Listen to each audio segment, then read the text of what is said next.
Hey, what's up, everybody? This is Charles Sebastian, and welcome you guys to another episode of the Dreamers Pro Show, where we cover everything from sports, hot topics, classic debates, entertainment, and we give you guys a fresh perspective on things and how we see them. And today we have a pretty serious show for you guys, but before we get into it, please make sure you like the video and subscribe to the channel. Also, if you want today's full show before it comes out on YouTube, it is streaming for free on Apple Podcasts and Spotify and the Dreamers Pro podcast that we have pinned in the comment section below. Anyway, let me get into this topic here. This is a topic that I wanted to get to actually earlier, but I had something personal to take care of. But anyway, here we are, and we're talking about it. About a day or so ago, we got the news that Zion Williamson's contract would no longer be guaranteed. Now, we got this from various sources, but one of the sources that I want to quickly read from is from SI, Sports Illustrated. It has the following headline. It says, why Zion Williamson's contract is no longer guaranteed for final 3 years per report. Goes on. New and unusual details of Pelicans star Zion Williamson's contract paint a picture of a potentially fraying relationship between the once highly touted rookie in New Orleans. Amid resurfacing concerns of Williamson's persistent availability issues, the Pelicans could be at their rope's end with the two-time All-Star, as they have opted to protect themselves if Williams misses more time in the future. Williams' 5-year extension signed in July 2022. The last 3 years of the deal are no longer guaranteed, according to a recent report by The Athletic.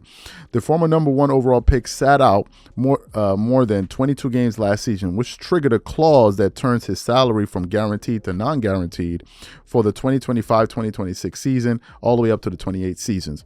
Should Williamson also miss a significant number of games this season, he could take a financial hit in the 2024-2025 season as well. Williams' extension reportedly includes ways for him to earn back the lost guarantees by hitting specific benchmarks. At the same time, Williamson could lose more money if he doesn't pass regular checks of his weight and body fat. For example, one clause in his contract dictates that the sum of Williamson's weight and body fat percentage must be lower than 295. The Pelicans and Williams' agent declined to comment on contract matters to The Athletic. And then it continues on. Williamson, currently in his first year of his 5-year, $197 million extension, has found himself back in the spotlight due to re-emerging questions over his fitness level. ESPN Stephen A. Smith and TNT Shaquille O'Neal were a few of many critics to take shots at Williams' health and conditioning this past month following the Pelicans' 44-point loss to the Lakers in the in-season tournament semifinals on December 7. The 23-year-old Williams has only played 137 games in the last 5 seasons and has missed the entire 2022 campaign due to a foot injury. He has managed to stay healthy so far this season, averaging 22 points, 5.8 rebounds, and 4.7 assists in 23 games. And then the article goes on to say a few other things there. So that's what the article has said there. There are a bunch of other sources you guys can go check out, including The Athletic, if you want more detailed information on this. So what happened?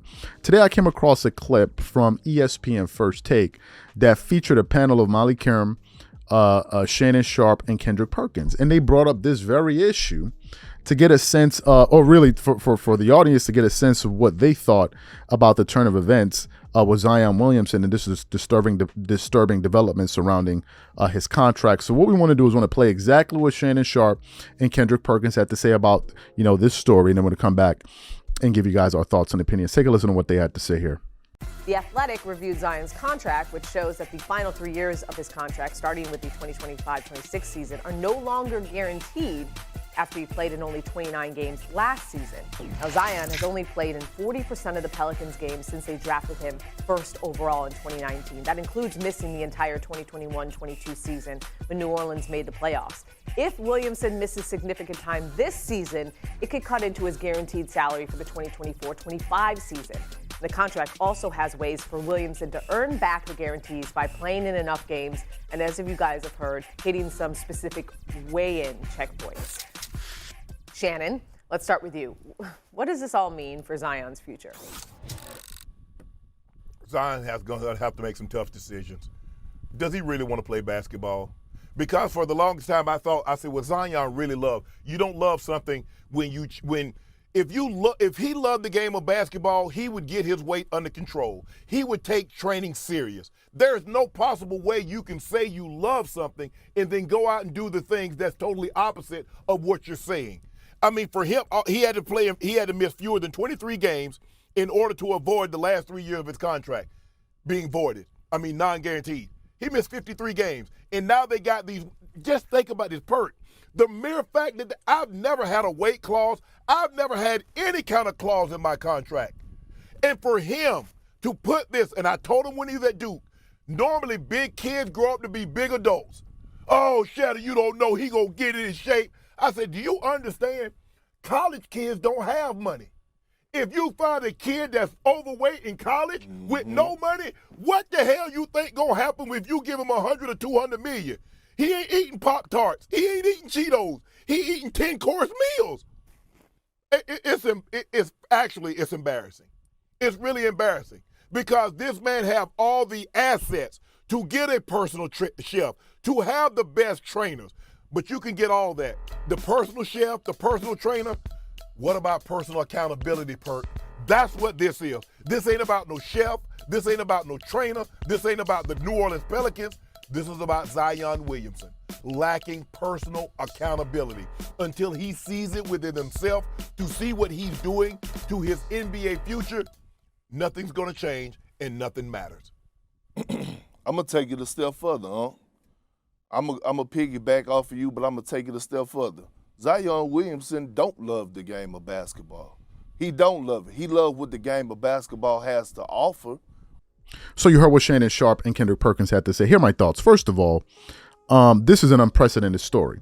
And if you listen carefully to the audio, you would hear Shannon Sharpe say, in his entire professional career, he has never heard of anything like this, which means that it's unprecedented. There's no precedent anywhere for something like this, which means that it's a pretty serious situation for them to put in these particular clauses in Zion Williamson's contract. Now, to be fair, Shannon Sharpe has been one of these people, and he said it in the audio, there's always questioned whether or not Zion would be able to maintain his weight and play within a certain threshold.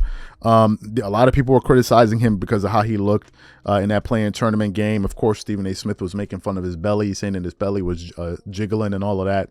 I didn't see any need to go that far because, well, I thought it was unnecessary. You can call a guy fat. You can call him out of shape. To now talk about his belly jiggling and all of that. Let's just be for real. You're making fun of the guy. But let's just be for real.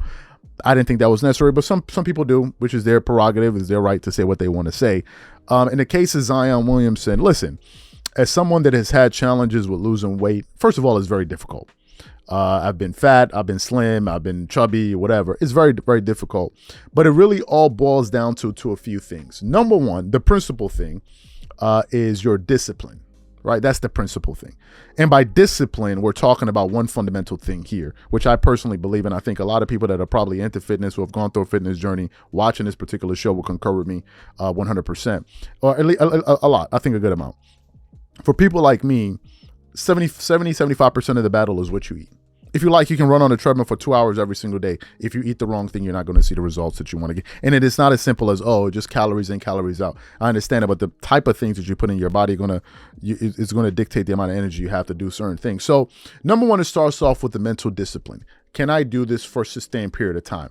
Now, in the case of a Zion Williamson, you're asking him to be in shape for God knows how long, year in, year out. And maybe you may have a summer, maybe a month and a half, depending on how far you're going in the postseason, to just you slack off or whatever it is. Now, here's the challenge with that. You do that, you're not going to have to work back to get where you are. I'll give you guys a perfect example. When I was in college, I used to be in tip-top shape. Marco will tell you, I was running, then I would go on vacation, visit family or whatever it is. You're away for a month and a half, 2 months. Number one, you don't have access to the same workout facilities. You're in a totally different environment. In college, you're on the move, you're on the go. Whereas on holiday, you're on holiday. College, you don't have foods that you would have in college because you're in college. So your mama ain't there cooking for you, and you don't have the access to the fridge. In college, you got to get it how you live, right? So I always had the situation where over those periods, I would gain weight. I'll probably gain, 10 pounds or whatever, 10, some cases 15 pounds. But when I get back, I now got to put in the work to lose. And it usually takes me about a month and a half to really get back in tip-top shape. In the case of Zion Williamson, however, he's a professional athlete. So this is actually your job. That wasn't my job. I just did that for, my health and how I wanted to look. But in this particular case, it's your job, right? And if it's your job, and you're earning this volume of money, then you need to do everything within your power to ensure that you're putting yourself in the proper environment, proper mental state to be able to go out there and yield those results. If you know anything about Zion's personal life, over the last summer, I mean, it was an absolute disaster, total chaos. And when you have that type of chaos going on with the situation with that OnlyFans model and all that other crazy stuff, it creates a difficult environment for you to be in the proper mental space to then go out there and focus on that thing.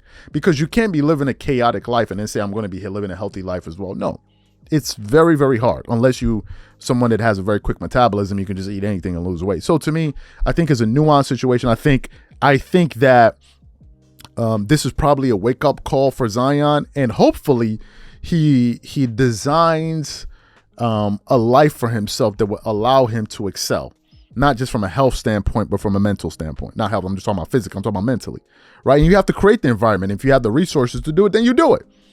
Then you absolutely do it. You know, if it means deleting your phone and getting a no phone and starting it, whatever you got to do, you do it, right? Because this is pretty serious, and it's your future. Now, in this case, you know, Zion got a big shoe contract, so it's not like as if Zion Williamson's going to be poor in the future. He's made all his money. But nevertheless, it's a pretty disturbing story. And I hope that he gets it together, right? Because Zion is a very young guy, and I'm not rooting for a young guy like this to be, you know, going through challenges and stuff like that. I get no kick out of that, right? So hopefully he gets it together and he gets his career back on track. But he's a very young guy, and he's dealing with a lot of drama, and hopefully he gets back on track. So these are my thoughts. What I want to know from you guys: number one, what do you think about the report? Number two, what do you think about what Kendrick Perkins and Shannon Sharpe had to say? Number three, do you think that Zion can ultimately figure it out in the future and get back on track? Or do you think that, hey, listen, man, that ship is sailed? Whatever you guys think, please leave your thoughts and comments in the comment section. We catch you guys on the next show. Peace.